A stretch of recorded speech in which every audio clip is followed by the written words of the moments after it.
Welcome, everyone. Pull my slides up.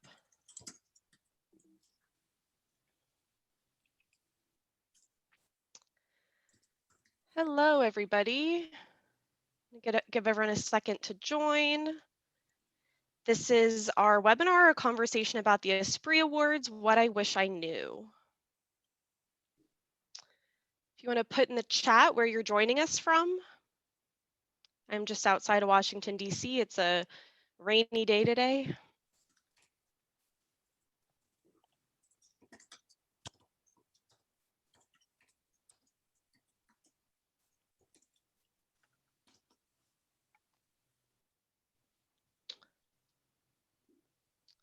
See a few people joining. Welcome. In Alberta, welcome, Virginia, Minnesota here. It was sunny earlier, but it clouded over within the last hour. I was hoping it would give me better lighting that way. Like I called in some favors, the planner and me. Hey, Dana. Hi, Kareem.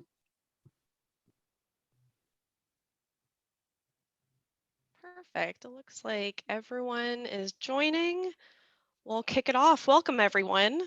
Thank you for joining us for today's conversation about the Esprit Awards, What I Wish I Knew. My name is Alexandra Long, and I am the Senior Coordinator of Membership and Events with ILEA. We are so happy you are here with us today. Here's a slide just on the submissions process for Esprit. We'll delve into this during the webinar, but I just wanted to highlight we are open to the entire events community this year. Submissions are due next Friday, April 9th, and we will be accepting late submissions through Friday, April 30th at an increased rate. You can see the 5 new categories here in the 5 boxes. And I'll put this link in the chat, but if you'd like to start an entry after watching this webinar, you can just go to ileahub.com/Esprit Awards. Just a few housekeeping items before we get started. I am recording this webinar. We will post it on the Esprit page within 24 hours after this webinar, so you can watch it again. Or if you missed today, you'll be able to watch it there. If you have any questions, please drop them in the Q&A box and the panelists will get to them during the second half of today's webinar. And please share your thoughts and join what I'm sure will be a robust discussion in the chat box. I will now hand the reins over to today's moderator, Ryan Hansen, who will kick off the introductions. Awesome. Thank you, Alex, for that. And welcome, everybody. Glad to have you join us.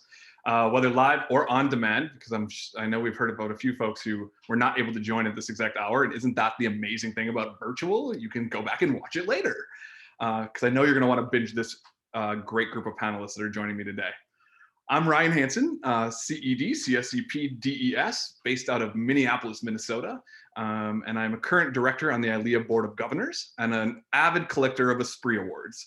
My Esprit story started back in 2005 in Hawaii, and I have probably submitted well over 70 entries in the 15 years since that point.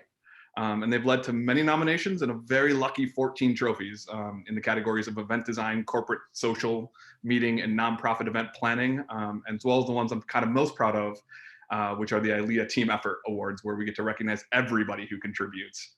And in that spirit, we're super excited to be here today and moderating this panel to lead a conversation about the 2021 Esprit Awards, which is ILEA's international recognition program for events and event professionals. And as Alex had mentioned, new this year, I am most proud of the fact that we have made the awards more inclusive by opening it up to all professionals from all around the world who contribute to the event industry. And that is super exciting because we have such a diverse industry, and to be able to sort of recognize the best events and the best professionals that are out there, particularly after this hard year, I think there's a celebration that's well overdue. And looking forward to having that time to come together and see each other's work and celebrate how we've been managing our way through change, which is great. Today, we've assembled an awesome panel of previous Esprit winners who will share their sort of experience and to help us understand how being nominated and winning an award has impacted their professional lives, and to take some time to talk about tips and tricks that could help you submit and create a great entry. This will be a conversation, as Alice mentioned. Really hope that you will take the time to put your questions in the Q&A box or conversation in the chat so we can involve you in the conversation and make this more engaging. So please feel free to do that, and we will try to answer them as succinctly and quickly as we can. But with that, I want to stop talking and let the panelists take the lead. So to open us up today, I'm going to let each panelist introduce themselves and share a little bit, share a story of their first or proudest Esprit win. So we'll start with Hala Basada, who is CEO of Hala Events.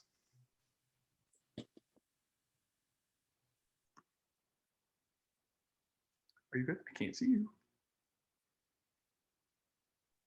Virtual Events 101. Turn on your mic. Very excited to be here.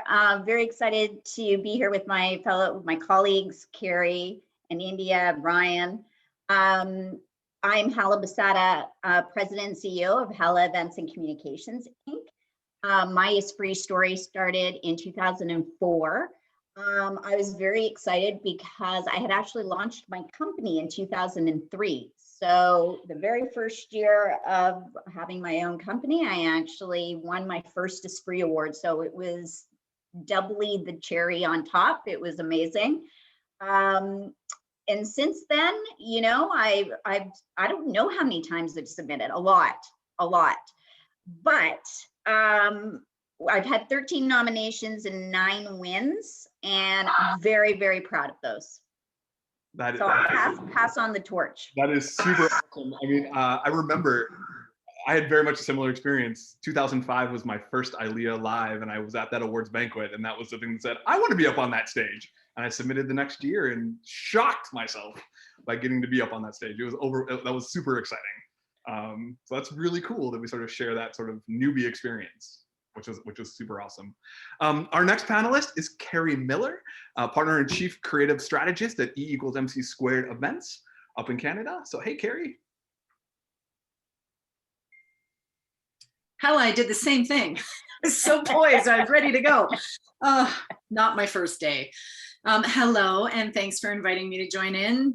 And hello to everyone that's listening in now and in the future. So Esprit Awards, so the other panelists here have what I believe are smaller maybe businesses, or at least your name is part of your business in a lot of ways. I am with a team of either 7 to 30 people in our history, and we're almost 20 years old. So when I talk about the awards that we've won, it's a big team effort. We started winning them in 2003. So we are turning 20 this year, and our first was 2003. We've had a really good run. We're Esprit twins, Ryan. We're at 14 as well. Awesome. And for me personally, the awards that resonate with me was in New Orleans year, where I was proud to accept on behalf of a couple other people that had won as well, but then we won 3. So it was a really awesome year, and these were projects that that we were really proud of and really excited to win for. So I remember that, and it was an awesome night, and we had to go to the hotel and drop off all that hardware because it was 5 in collective with everybody's, and it was a great night. So always excited about the Esprits. I don't know how many nominations, and I don't know how many we've submitted, but I'm guessing it's probably triple and not winning. So. Nothing's better than after ILEA Live, you try to get back on the airplane with that big brick of glass, and all of a sudden your luggage is too heavy. Yeah, which is a funny story. I second that story of, you know, with my team. I used to be more independent, and then my team grew to a team of 7 at B events, and as well as that, being really proud of that 2006 award, the first time I went for it and won an award. The award where the team had built the event was also a tremendously proud moment. And that was a super exciting transitional point, I think, for us in our business, which was always great to champion. To see the next group get up there on stage and win too is so super sweet. And with that, I'll introduce our third panelist, India Rhodes, CSEP, partner of Wilkinson Rhodes. Hello, welcome to the panel. Hi, Thanks for having me on. Hi, all. India Rhodes, partner at Wilkinson Rhodes. We're based in Texas. My Esprit story started in 2013. That was my first nomination, received consecutive nominations for 6 years and never won. Finally won in 2019 in Minneapolis, which I'm going to say might be my favorite production. No. So thank you, Ryan, for that great experience. And when I won, people were literally crying, "Go, Susan, go," as in Susan Lucci, for finally winning one. I write all our submissions. I have written submissions for other people, and they actually won before I even won. But it's an incredible experience when you finally get on that stage and taking the time to all I can say is don't give up and keep trying, because eventually you never know. So I've won 3 now total.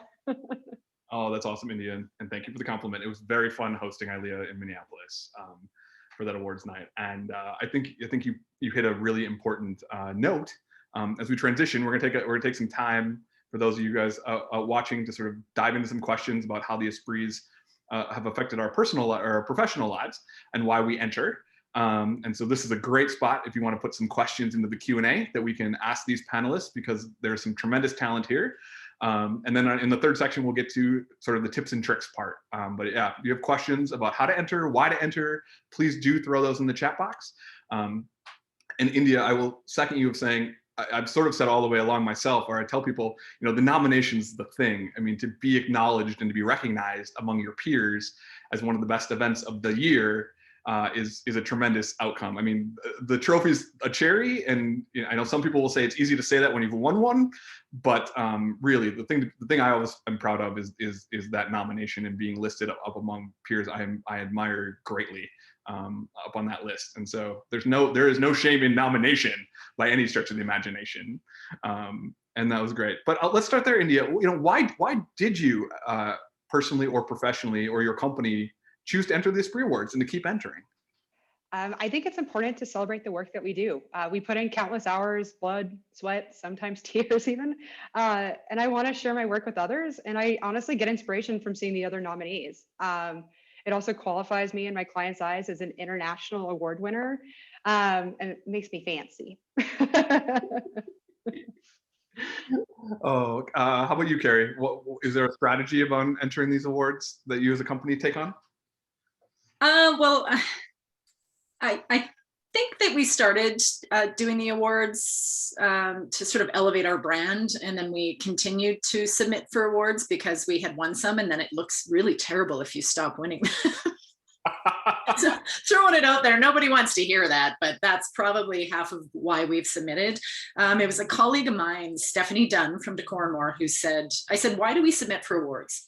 And she said, "Because even today, the people that we love and spend our time with outside of our work, they really don't know what we do." So for us to go and be recognized and have those wins and those moments and be celebrated internationally by our colleagues, these are the people that really get the blood, the sweat, the tears. So when you win one, I get a heartier hug from Hala than I do from my mom when I get home, because she gets it. So I think that's celebrating our team and celebrating what we do with people that get what we do. Yeah, I couldn't say that better. Hala, you're offering the hug. Carrie says it. How about you? It's my favorite. Honestly, for me, that celebration, I know we missed that live award ceremony where we can give that hug. But that opportunity to celebrate with your peers is amazing. It's the global recognition. I think it's also celebrating with your team, an opportunity to celebrate, internally, an opportunity to celebrate with your client and thank them for being able to shine a spotlight on your company because they've given you that opportunity. And after the year we've had, I know that when I won my ILEA awards last year during the pandemic, I can't tell you how much that raised my spirits. It was just a highlight of the year. It was really, really memorable for me. That's awesome. That was super cool. I want to second that statement about your client. this is a strategy that I know I've employed, and I get to employ in a different way now because it's open to non-members. The Esprit Awards used to be ILEA. You had to be an ILEA member to join or to enter. But whenever possible, I always offer to. I often co-enter with clients as well as with partners, but with clients specifically. And it's a strategy that sort of reinforces this journey that we went on together. And when you both go home with a nomination or you both go home with a win, that's a great little moment to celebrate, not in the trenches and not when you're exhausted from just finishing the event, but after you have a chance to relax and look back at the work that you had done. So I can't understate enough the ability to sort of bring your client in on the process and the project as a way to also sort of re-examine what you've done. That's super cool. India, I think you had mentioned that winning has sort of raised your profile. How have you strategically told people that about your win or used it to raise your profile? Strategically, I mean, we place it obviously on our website and social media and things like that, which has been helpful. I think that it's also just showcasing that we are engaged in the event community, showcasing to our clients that yes, we produce spectacular events, and there's nothing better than getting to say like, hey, your event's been nominated as like best wedding, best corporate, whatever the category might be, because they get excited too. And that really, I think, is also a reward for them, just piggybacking on what's been previously said. But yeah, so we leverage it in terms of social media and things like that. And to bounce off that one, Carrie, I'm pretty sure I'm training my memory here, but I think you've won in the team category before. No. Oh, have you been nominated in the team category? Last year, I was like ready to win. I was in my camping chair, and I was like, "We're gonna win this! Oh, we didn't win." I would love to hear your perspective though on along with the sort of bringing a client in on the process, the ability to bring a partner in on the process is a really cool part of the Esprit Awards. Sure, we did win with 2 clients. The 2 awards we did win were client. Our clients were there. They were on the acceptance speech, and those were amazing events. It's just those team effort ones because effort is in the category. It's an actual effort to do these events. So. Yeah, those are good ones to win. Maybe I'll find out one day. Maybe you will. The team effort category is just one I take so much pride in because it's sometimes when you're in the corporate event planning category or the event design category, it looks like you just did it yourself, but it's never done just by you yourself. It takes an army to produce a beautiful event. I would love let's get a little bit more nitty gritty, and I open this up to anybody. How do you decide what event to enter into the awards? What makes a good event to enter? I'll go. The hard ones. The ones that made you think twice, or that at the end of it, you were like, that was wicked. We could never pull it off again, or we nailed it, or they have to have some sort of challenge. Everybody can, we as professionals can produce an event that's beautiful, has a great strategy, has a great design behind it, is technically wicked, it's seamlessly executed, and it comes within budget. Everybody can do that. Doesn't make it an award winner. What makes it an award winner is what made it hard. What made it challenging? Was it the objectives? Was it something in the middle of that event that ricocheted and caused it to have some challenges that you then had to sort of face? I think those are the ones that really stand out to us when we're submitting. I'd love to hear what everybody else is doing, because then I'll know which categories to go in. Yes, India, how about you? Go ahead, India. I can go after you. Sure. So yeah, we generally try to figure out which are our most challenging events, like Carrie said. I also look at our collateral. I mean, like some events photograph better than others, because that's what the judges are saying too. And do I have video footage and things like that? And really, what's the story of this event? Is it just a pretty white wedding? Is it something more meaningful? Like what occurred? Like what? I think that the story is really important as well, and how you incorporate that story into both your entry and the collateral that you provide is key. I agree with India from that perspective. What makes your guest experience unique? Sometimes it hinges on something really specific, which I think you should look for when you're thinking about how to submit. Could it be, for example, when we submitted for the ROM 100, it was the technology at the time. It was the 3D projection mapping, and we turned the outside of the museum into a beautiful kaleidoscope. And we used this immersive technology inside to transform the space, and the concept of dining in all the different galleries and then coming back together for an ending reception. So there was just a lot of unique pieces to it, but I think it pivoted on the technology. So sometimes it's one specific thing you can hinge your whole submission on because it's so unique, and you can build your case based on that one angle.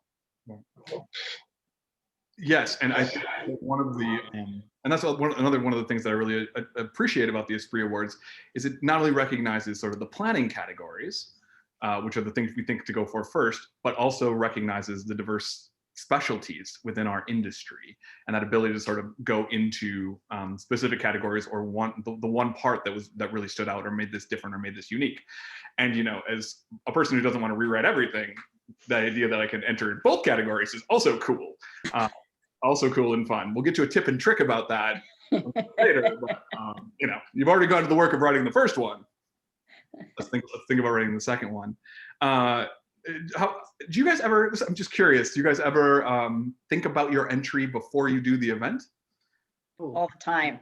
Are you kidding? Yeah. I'm like, should I take this on? This could be a really cool one to submit for. I mean, it's not always possible, but yeah, you think about it all the time, because to me, the Esprit Awards just expresses the fact that you're at the pinnacle of your game. And so you're always, you're always looking for ways to showcase your skills and your expertise. I don't think that I don't know if our teams looked at it from a lens of this one could be an award winner before. Sometimes when we're doing load in and we're like, holy moly, we need to time lapse this thing because this thing's ridiculous. And call the videographer because this one's going down in history or something. But no, I don't know if we look at them through that lens. I think it would change the way that maybe that we approach them if we were trying to push it too hard. And I'm not saying that other people do that, but I think it dawns on us midway through the event that it's a good one. Makes sense. I think for us, some of the submissions, like especially because we've won for entertainment production, when we're putting together that lineup, that's where I'm like, this has the potential to be an award winner. But if it's for like a wedding or best social or corporate event, I'm going to agree with Carrie. It's probably like midway through the process where you're looking at everything and you're like, yeah, maybe this is one of those like that we should submit for better or for worse kind of thing. So yeah, I agree with you on that one. I think I was thinking about the same way. I didn't mean sort of from day one when you started the event, but as you get into that process, that conscientiousness of what's going to happen here, and it speaks to that ability of collecting really great collateral and making sure you get really great photographs. Because I'm thinking about the fact I have to put these in there. One thing that for myself and for my team the reason I really encourage us to try to participate in the program every year, win, lose, or draw, is simply to have to sort of hone and better our experience at communicating what we do to other people. Too much to Carrie's point, those that we love every day in our lives who don't do this don't know what we do. And I have found the practice of putting together an Esprit Award has made me a better communicator about what had to happen. And so it becomes really good case study practice and really a way that we've been able to like leverage. I know early on when we used to have binders before everything was digital, those binders became really good case studies to show to a client because it was sort of a succinct and clean way to articulate this is what we did during our event, and not just the pictures, but like the process that was behind it or the strategy that went into it, and being forced to concisely tell that story. It's a skill. It's a skill set that is actually done well for our company because it's made us better communicators and better pitchers. because we've had to think through how to do it.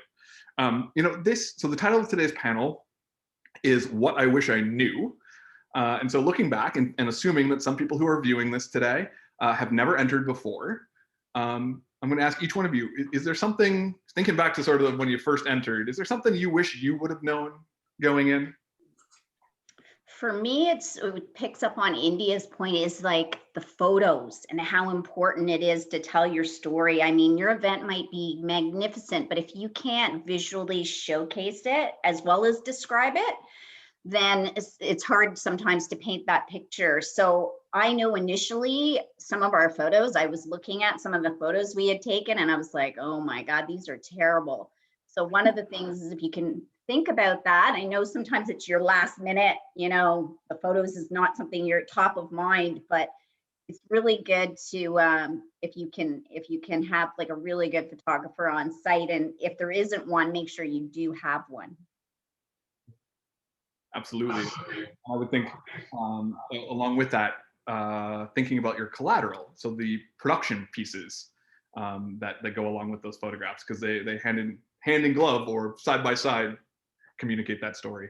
Or, even like detailing some of the specific points, like when you're writing your descriptions, when a show is really technical, sometimes you forget those details and like writing them down, the size of the stage, the type of rigging, the way you did certain things, getting that down on paper and having to think about it later when you're actually writing the submission. You have to kind of scratch your head and go, oh my God, what was it that I did again? And you have to go and rebuild it again in your head. So if you can kind of track some of that detail, it's helpful for when you're writing the submission. That's awesome. India? So we actually do some of that detailing after our events, immediately afterwards during our post-con, which helps when we're writing our submissions, because then it's like, hey, here are the fresh notes, some of which are, well, now they're typed, but back in the day they were handwritten, which is fun to decipher later. But that being said, that's super helpful. And it just kind of refreshes everything. I know for me, I have to go through my images again before I can start writing, because you forget about the details. Like you forget about certain things, not just like in production, but visually too, and trying to describe something where you're like, this happened 9 months ago. Like I barely remember what my breakfast looked like in all reality. So that's something that I do personally, is like, I have to go and kind of like rewatch the video, reconnect with all the documents, and then start writing and put it in a Word document to begin with. Like you just have to, when you're answering these things, put it in a Word doc. Absolutely. Hey, Carrie, how about you? Oh, so many things. And you guys have said a lot of what I would have said. I think we always struggle with the video capture and then having to redo the video or top and tail it 6 times for different submissions or for different uses and things. So I think if you're going to submit for awards, it's create the one sizzle reel that works for all of them first. So 3-minute MP4, go tell the story, and then you can modify it afterwards instead of having to go back and strip out all your people, all your logos, all the anything that might disqualify you in a submission. So start basic and then build on from there, and then create separate video. You end up getting into a bit of a tsunami of video editing and things that cost money and is not always easy to do. So start with a bald video, like a very blank, simple, tell the story video. That's cool. And just for clarity, not every category requires video. Yeah, not every category requires video, but absolutely correct. Knowing that, one of the credibility pieces of the Esprit Awards is the mandatory anonymousness for the sake of the judging of the entry. So your name and or your company name cannot appear in the entry anywhere. This is the one kind of golden rule, I believe, about this program. That if you get that one right, you're probably 90% of the way there. So, yeah, and that's true, Ryan, because I got disqualified one year because in my supporting document, my production schedule, we still had our event firm name in there. We forgot to take it out in that one document. Yeah, so you have to be really thorough about those disqualification points. Make sure you really are following the guidelines. Absolutely. Again, I'm going to put it out to our audience. If you have any questions, feel free to put them in the Q&A box. I haven't got any questions yet, so I'm looking forward. Ask us, challenge this panel with what you want to know. And because we're kind of in this space anyway, while we're waiting for a couple questions to come in, I think we can transition ourselves to that tips and tricks section. Just before we do, so I make sure that I don't forget, I just wanted to highlight, Alex said at the start, we have 5 new categories in the Esprits this year. There are 34 categories overall. So as mentioned, we kind of cover all of the planning. So if you're a planner producer out there and you have an event or an internal corporate person or an internal nonprofit planner, there are categories for those, or a wedding planner, there are categories for those events as a whole. And then there are some specialty categories: design and decor, catering, technology, AV tech, entertainment has been mentioned, marketing, graphic design, but specifically just wanted to call out the 5 new categories that sort of reflect current state of the world in 2021 and things we wanted to acknowledge. And those 5 categories include best virtual event, because many of us had to switch to virtual events last year, best hybrid event for those who could still do in person, along with the digital audience. Best industry adaptation is a new category this year.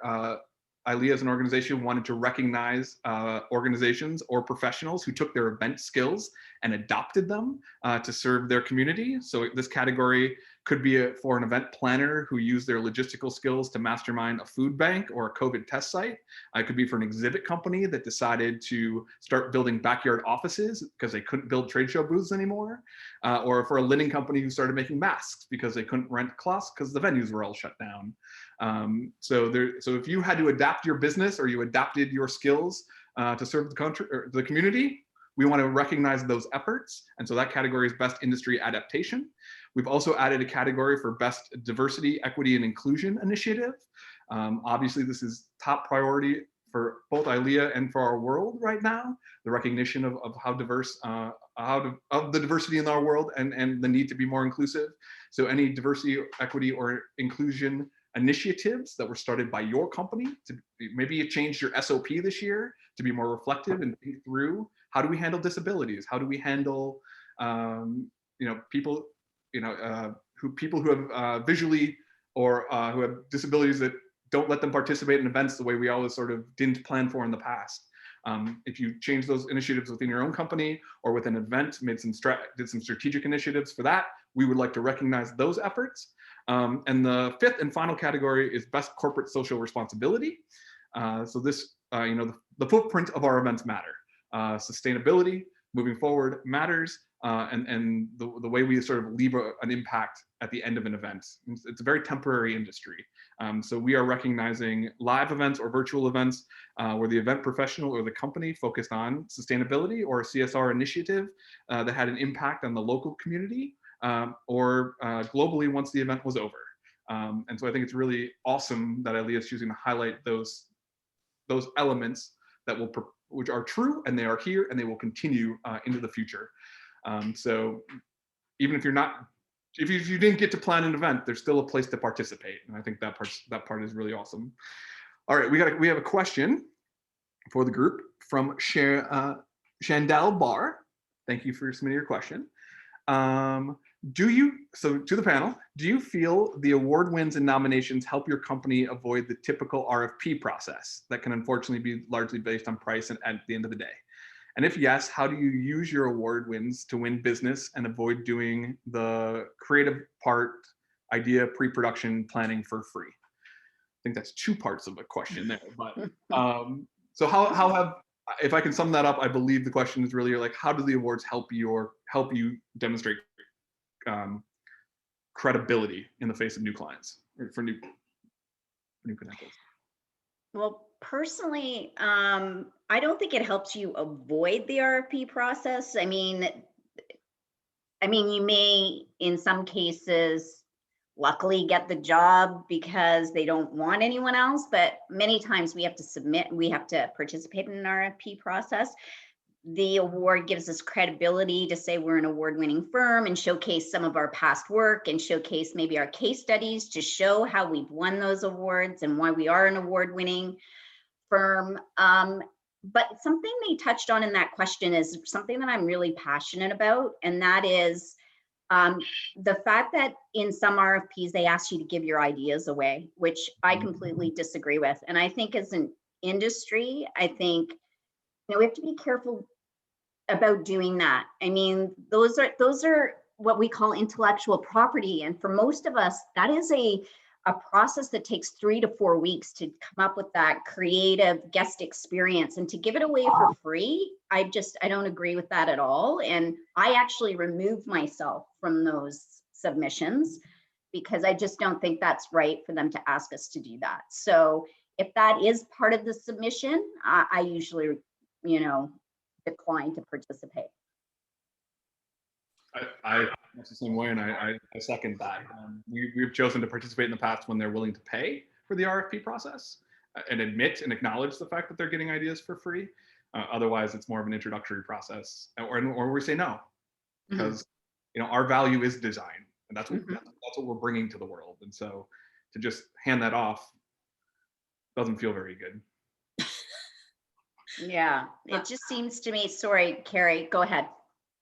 Nope, it's good. It's totally separate, delicious conversation that we should have. Another topic, I'm in. I do think, Shandell, to answer your question, lovely to see you. I can't see your face, but nice to hear from you. I do think that in correlation to the RFP process, no, it won't let you avoid it, as Hal said, but if you're using examples of your work to showcase what you have done in the past, then an award-winning project will absolutely elevate you and will make them pay more attention to that example rather than one that hasn't won an award. I think that's about as far as that would ever go in helping you defeat the giveaway RFP process. Good answer, Carrie. Thanks. Do you have anything to add, or? I mean, Carrie just covered it. I mean, yes, we generally tend to provide case studies of our award-winning events and discuss very, very general ideas during the RFP process, but we're not giving away everything. We've been burned a few times. I'm also more of a vendor as well for like DMCs and things like that. Like I produce and fabricate decor for them. So we're slightly different animal in that regard too. But yeah, I think it's a great way to provide case studies. I don't think you should be giving away your ideas for free. Can I touch on that one too? Shandell was part of the team that did an event with us that won an award last year, and we didn't win the team effort. But when it comes to teams that have supported you, if you're part of a team that has won an event, even if it doesn't have your name listed on the event, if you contact that producer and say, we were part of that award-winning event, can we use the terminology that this was an award-winning event and we provided the production blah la la la la to this event? Like talk to the winner and ask that question, because it's still an award-winning event that you were a part of. Just because your name's not on the trophy doesn't mean it wasn't an award winner. So things to think about there as you're doing your marketing. Great point. Yes, award wins sort of helps build authority in the marketing world, right? And that's how you talk about it. It just builds credibility. James has got a question. Have you ever seen a submission without a budget? By that, I mean the collaboration and creation of an entity organization rather than a typical event, either virtual or live. James, I'd encourage you to go check out the various categories. Not all categories require a budget in these Esprit Awards. There are specific event categories, event design, decor, and entertainment, where budget is requested. But there are categories, and the one that comes to mind, much like the ones I shared about, best industry adaptation. That's not sort of a budget-driven category. That's a solution-driven category. There are other solution-driven categories. One that comes to mind is best industry contribution. This is for let's say you created a new virtual platform that allows event planners to hold their meetings virtually last year. That would be a new product that is of service to the event industry. And so there are solution-driven categories that are not budget-specific. Hope that answers that question well. You know what, Ryan, I encourage people to really think about the best industry contribution award, because I was really proud. I've won that award twice for some of the stuff that I've done, more from an education perspective. a course I did for Ryerson, and then an e-course I did for Charity Village. But so many of us are volunteering our time and doing extraordinary things out there. And they should really take a look at that category, because I bet you people don't even realize that they qualify for it, and they should really reflect on that. And because I bet you there's a lot more people who qualify for that than they realize. Mm-hmm. Good point. Great point. Thanks, Alex. You just put over in the chat box a link to the categories for anyone who's watching this call. All right, I do not have another question yet, so we will pivot to tips and tricks, how to create a good submission. And I'll start round robin and let each of you kind of hit your top trick or tip that you would have, and then we'll let this conversation keep rolling. So India, you get to go first. Okay. Sorry, if I go on mute, I'm waiting for the mailman to arrive for a warning with the small dog. That being said, one of my favorite tricks, I am an avid Mac user. Like if you put a PC in front of me, I wouldn't know how to work it anymore. So I love Preview because I can type in like my company name and things like that, and it'll find it in every single document, and then I just block it out that way. That's my favorite, like my favorite little trick, because then I know it's coming. I told you. That's my trick. That's cool. Preview button. All right, Carrie, go ahead. That was the rich dog. Well, maybe that'll come out later. So many tips and tricks, but I'm never going to get to them. That's a really good one. And I'm lucky that I have a team. So I do the writing. And then I have a team for the Esprit specifically. There's one person on our team that redacts everything out of all of our documentation. And then we use that for other award submissions, just to keep it simple. So if you have a couple people to help you do that, I like to look at, and this always comes up, especially with this Esprits, they're highly detailed in their submissions. So look at this submission when you're looking at the category. Don't just look at the category, you have to go into the portal and really look at how it's framed both ways, but also look at these submissions as you would an RFP, like a government RFP, and fill it the same way. So same detail, same level of rules apply, and submit it as asked. Don't veer off the path. Don't get all creative with what you think you're allowed to do. It's set out, follow the rules, just like you do in every RFP. You put that thing in order, and then you triple edit it. You check all the things, you click off all the boxes before you send it off, because it's going to win you business. This is just a reverse RFP. So that's one of my little tips. Think about it that way. It's part of the business. And it also helps you review your event that you produced against itself. And in there, you're going to find some really good ROI that you can offer that client or use in your case studies too. So it's not for naught. It's not just for the glory of the win. There is some really good tactics in there that you can get from doing those in a reverse order. So that's all the rules. And I can say, I can say as someone who has judged Esprits in the past as well, absolutely answer the question.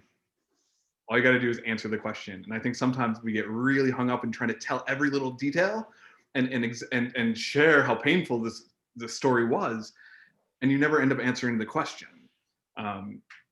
This is being judged by a bunch of event professionals who know the job, they just don't know your event. And so your job in the creation of this, much like you said, like the RFP, the job is to articulate the answers to the questions that have been asked, not throw the kitchen sink in. Read it, pay attention. Read it, and that's great. Hala, how about you? What's one of your favorite tips? Well, I feel like everybody's already like answered them all. I mean, for me, it's more like of a summary, make sure you're objective and determining whether it's award submission worthy. Make sure you read the guidelines, make sure you read the disqualification guidelines, make sure you even read the categories, make sure whatever you're submitting fits within that category. Have good photos, have good video. Make sure you have a good writer writing them. Be succinct and tell your story, highlighting the really key points. And don't underestimate how much time it takes to do these award submissions. They take a long time. Make sure you allocate enough time. To me, that's probably one of the big ones. They do, but I love what Carrie said, that it's not time lost because it's time invested in something you can use elsewhere. For anyone who's on the call, another little strategy, if anyone's on this call who is in a chapter and your ILEA chapter or local region offers an awards, but I know this has been true for ILEA chapters, we often considered the ILEA Minneapolis St. Paul Star Awards as sort of the dry run. So we got to do our practice entry. Not that it's a practice entry, it's still a legit real entry, but we got to put in our entry and then we got to go enter that for the Esprits as well. So, we had chances, so it gave us the time to get really good at our writing and submit it locally and then submit it nationally or internationally. What was the great one. And I can't back up the point enough of, the goal of the Esprit Awards is to recognize the best event or the best solution that was offered, but good grammar definitely helps. Hit spell check.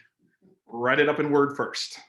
Spell check it, because as a judge, it's hard. And you guys all know, you guys have all been on websites or blogs where you're reading along and all of a sudden, that's not how you spell that word. And it sort of just hits in your brain, right? And kind of gets stuck there. And so, yeah, great copy editing is certainly a helpful thing. I know for myself, I always make somebody else read it first. Yes. I don't, because again, I'm in my head, I'm sort of just spewing it all out. It's all going, we're good. But make somebody else read it who probably wasn't at that event and had a chance, and does it make sense to them? Do they understand what you're trying to communicate? They can help you edit, which is always a good one. Speaking about photographs, so every entry there's an opportunity to submit a set number of photographs to tell the story. I know for myself, I always try to put them in narrative order. So I think about the entry that I wrote, and then I think about photographs that sort of back that up. They're put into the system differently, but if I'm thinking about it like a magazine article, right? Like the pictures sort of articulate the writing and the writing backs up the photographs. Do you guys do that as well? How about captions? Do you like to use captions on your pictures? If we're allowed, yes. And yes, there's a little place to put it in, like right there on the line. But captions really help as a judge. I know. Has anyone else here judged? Yes, as a judge, right? Like if there's a descriptor, so I know what I'm looking at. That helps a lot. I've often found, and along with that, I would say, again, pictures that show what you're entering. If you're entering best decor, I don't need to see the band on stage, unless you're showing me the stage set, right? If it's best culinary, I don't need to see the band on stage, unless they're eating the food. Eating out of the drum kit. Correct. Like the picture should tie to the category that you're entering. This kind of goes back to that the statement I was making of, hey, you put an entry together for best corporate event. It's also worthy of being in design or best technical. Hey, you've already done a lot of the work, so let's think about these other categories. But it's not just a copy and paste. You got to go and look at you got to specify or format the award or the entry to the category. So you tailor the management collateral, you tailor the photographs to the category that you're entering, again, so that you're articulating what the category needs, not just re-entering the same entry 3 times. Does help. And in that, if you're submitting one and you've redacted your brand from everything, now you've said to your audiovisual company wants to put in for best technical production, so they're sliding their entry in. Your name doesn't need to be out of that unless you're a co-submitter. Correct. And their name doesn't need to be out of yours in your submission. But if you give them your submission to sort of pull from, their stuff still needs to be gone. So it's a little convoluted, but don't make them all sound the same. You have to tailor them to the exact category for sure. Sure. The category you're entering. Yes, if you are concerned, take the name out. If it's not necessary to be seen, just don't have it be seen. And I think, Holly, you mentioned the big one. The one that always gets overlooked, the one that I always have to do a triple check on myself is my name in the production schedule somewhere, or my name in the file name. I think that's really tricky. You want the secret success. Rename the files, right? Like I make a folder on my desktop of all the things I want to go upload into the Esprit Awards. I make a copy, so I'm not ruining the original. Make my copy, black everything out, and then change the file name to production schedule, not be events' production schedule. For that sort of thing, so that when the judge has to click on the file to open it, and so they'll see the name there. That's what you Same want. with your image names too, because sometimes people put, like, my company's called Wilkinson Rhodes, so you'll see WR at the end of certain images. So I always have to change my image names too. Yeah. Dig through them all, like just double check everything. Yeah, because especially if they're online, that file name absolutely still has E=MC² events. We're like, oh, many. And have somebody share submissions with people that aren't in competing categories. Like, have a friend read it. That's in the end, like, have somebody go through it with you. You know, there's a second set of eyes, third set of eyes never hurts. Never hurts. You know, the one other place I was going to go, and curious if anybody in the group has some tips around budget, but I know budget's a thing. In the categories that require a budget's a thing. The ask is that you submit a budget for the fair value to recreate the event. I've seen people go wrong in the past by thinking that stuff they got for free doesn't go in the budget. And that's not ideally the point here. The point is that this is the cost of all the elements that went into the event. So if you got it for free, but it has a price tag normally, it should be in there with a retail price in your budget. This means that it doesn't look exactly like the budget your client may have paid for the event, but it's the actual cost it would make to put in the event. So sometimes where I've seen that go wrong, like I said, is when people ignore things that they got for free. But more often than not, they also ignore their cost for doing business. You're a professional, you have a fee. So if we're opening a budget for best corporate event and you charge nothing to do it, now granted, if you work inside a corporation, you kind of don't have a fee, but if you're a third-party planner like I am, like, we got to put our fees in there because that was part of the cost of doing the event. So trying to make sure that you accurately sort of represent the elements that are in the that go in the budget is really important. And I often say, you know, if we talk about it in the entry fee, if we talk about it in the entry or we show a photograph of it, it should be in the budget. Yep, totally agree. I have judged some decor, not in this one, but in another awards program. People will show it's a decor category. And I'm like, wow, the lighting in this is spectacular.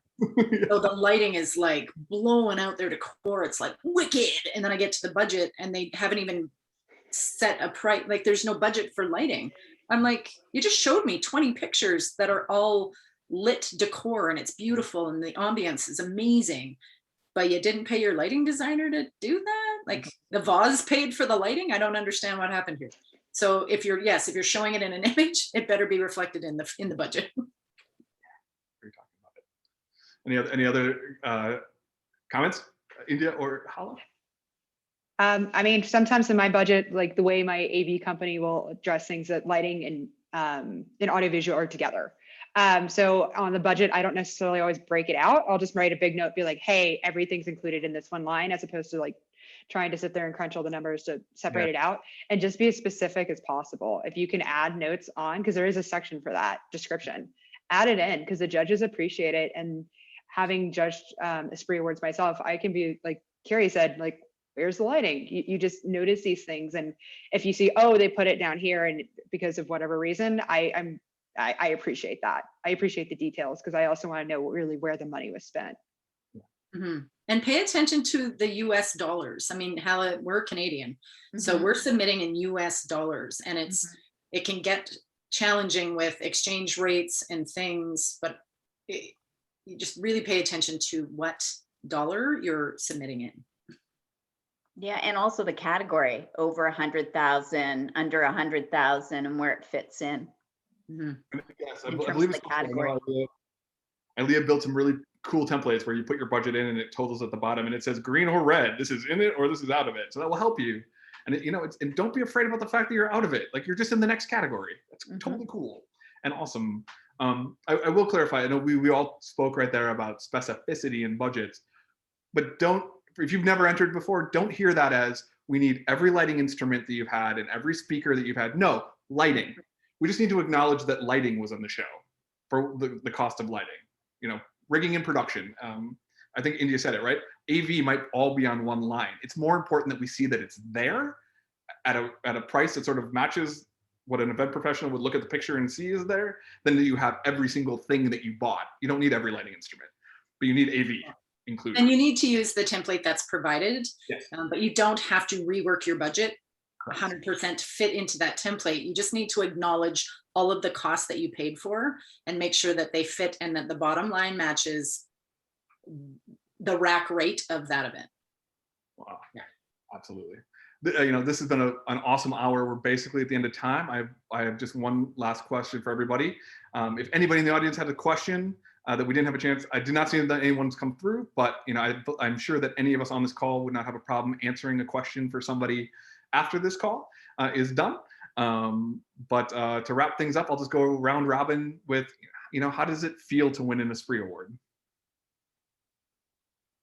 Carrie gets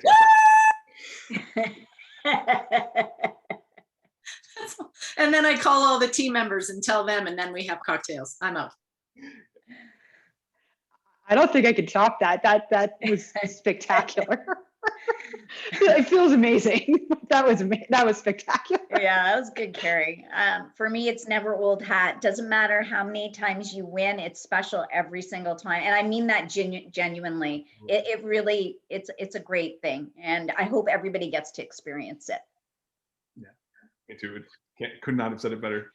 That was awesome. So thank you everybody for spending the hour and joining us in this. And for anyone who gets to watch it after the fact, so excited that you're thinking about entering, do it.